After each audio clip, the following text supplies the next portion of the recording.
ఇంటికి ప్రతి ఏడా 3 ఎన్ని చేతులెత్తి చూపించండి, చేతులెత్తి చూపించండి. 3 ఏంటది? గ్యాస్ సిలిండర్లు ఇచ్చే బాధ్యత మేము తీసుకుంటాం.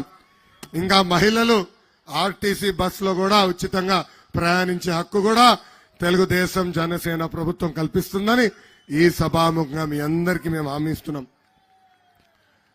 అసలు ఉత్తరాంధ్రకి పట్టిన దరిద్రం ఈ జగన్ ప్రభుత్వం.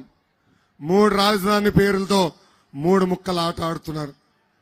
ఉత్తరాంధ్రని 3 కుటుంబాలకు అప్పగించారు.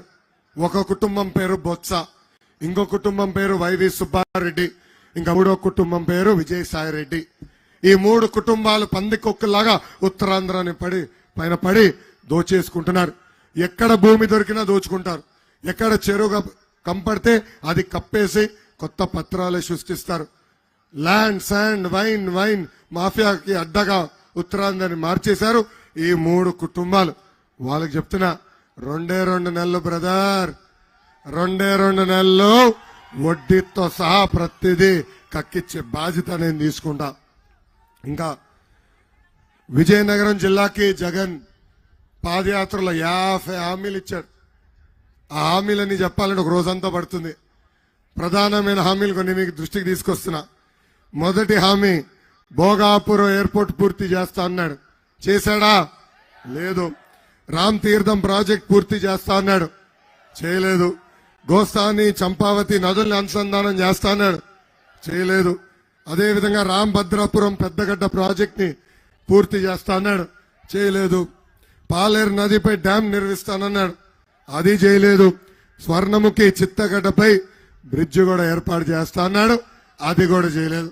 ఇంకా ఉత్తరాంధ్రకి పెద్ద ఎత్తున పరిశ్రమలు తీసుకొస్తానని ఆనాడు హామీ ఇచ్చి మాట తప్పాడు ఈ సైకో జగన్.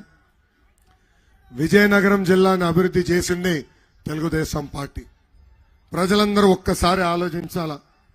ఏ రోడ్డు చూసినా, ఏ భవనం చూసినా, ఆసుపత్రి కానివ్వండి, టూరిజం ప్రాజెక్టులు కానివ్వండి, తాగునీటి ప్రాజెక్టులు కానివ్వండి, ఆనాడు తెలుగుదేశం ప్రభుత్వం కట్టింది.